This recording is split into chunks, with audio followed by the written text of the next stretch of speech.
జై శ్రీరామ్. అలాగే మరో కార్యక్రమాన్ని కూడా చాలామంది ఈ మధ్య చాలామంది విషయాలు బోధిస్తున్నారు. మంచి మంచి మార్గం నడిపిస్తున్నారు.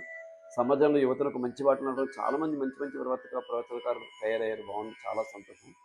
అలాగే పీఠాధిపతులు కూడా బాగా చెప్తున్నారు.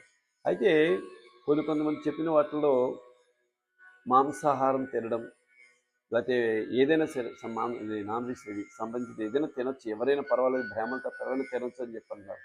కానీ మరి తినే బ్రాహ్మణుల గురించి ఏం చెప్తారు? చాలామంది బ్రాహ్మణులు కూడా తింటున్నారు.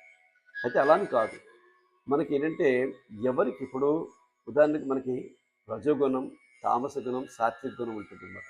ఇప్పుడు ఉదాహరణకి దేశాన్ని రక్షించవలసిన రక్షకులు ఉన్నారనుకోండి, సైనికులు. వాళ్ళకి బలం కావాలి. ఇంట్లో కూర్చుని వాడు మాంసం తినేవాడు బలం సంపాదించవలసిన అవసరం ఏంటి వాడికి? కాబట్టి వాళ్ళు తిన్నా ఓకే, దేశాన్ని రక్షిస్తున్నారు కాబట్టి.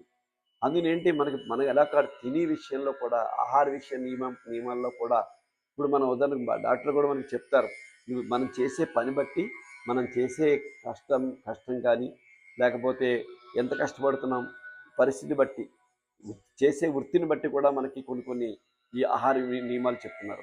ఆ విధంగా మనం చూసుకోవాలి తప్ప ప్రతి వాళ్ళు తినచ్చంటే కాదు.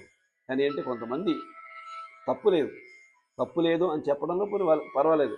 నిజం చెప్పాలంటే పూర్వకాలం మరి ఆహారం వెళ్ళేప్పుడు దుంప కూరలు ఇవన్నీ తినేవారు. తర్వాత పచ్చి మాంసం తిన్నారు, కొంతకాలం ఇవన్నీ చేశారు.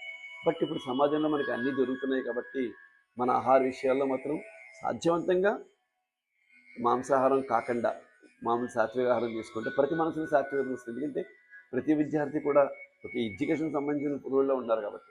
కానీ డెఫినెట్గా అంటే దేశాన్ని రక్షించవలసిన బాధ్యత ఉన్న వాళ్ళందరూ కూడా వాళ్ళు తిన్నా పర్వాలేదేమో, అది కూడా వాళ్ళ చాయిస్ కానీ.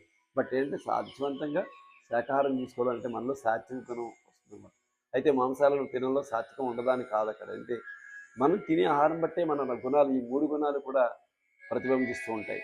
కాబట్టి ఇది అర్థం చేసుకుని చెప్పేవాళ్ళు కూడా మాంసం ఎవరు ఎలా అదే పనిగా తినప్పుడు ఎంతమంది బ్రాహ్మణులు కూడా చాలామంది తింటున్నారు. అది చాలా ఏం చేస్తాం, మనం దాన్ని ఎవరిని ఇచ్చేయలేము. ఎవరిష్టం వాళ్ళు. స్వతంత్రం ఇండిపెండెంట్ దేశం అయిపోయింది కాబట్టి ప్రతి వాళ్ళు ఎవరిష్టం వాళ్ళు చేస్తున్నారు. కానీ ఆ ఆహార విషయంలో కూడా నియమంలో ఉంటే మంచిది. తినేవాళ్ళు ఎవరిని వద్దనట్లేదు, కానీ తినని వాళ్ళు కూడా దీనివల్ల తినడానికి మొదలు పెడతారు.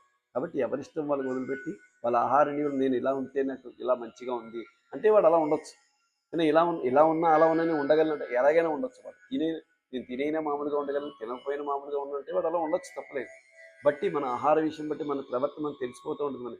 నాకెందుకు కోపం వస్తుంది, నాకెందుకు ఆవేశపడిపోతున్నాను, నాకెందుకు నీరసం వస్తుంది, ఇలాంటి ప్రవర్తన మనకు తెలుస్తుంది. మన మన మన మనసు మనకు తెలుస్తుంది, మన ఆరోగ్యం మనకు తెలుస్తుంది, మన వ్యవహారం మనకు తెలుస్తుంది. కాబట్టి దాన్ని బట్టి ఎవరికైనా వాళ్ళ ఆహార నియమాలు మనం చేసుకోవచ్చు. కాబట్టి ఇది ఎవరిని విమర్శించేది కాదు, కానీ బట్ మన ఆహార విషయాలు మాత్రం ఈ విధంగా కొంతవరకు మనం మార్చుకుంటే చాలామందిలో ఒక సాత్విక గుణం, తామస గుణం, ఈ గుణాలకు తేడాలు కూడా మనకు బాగా అర్థమవుతాయి. జై శ్రీరామ్.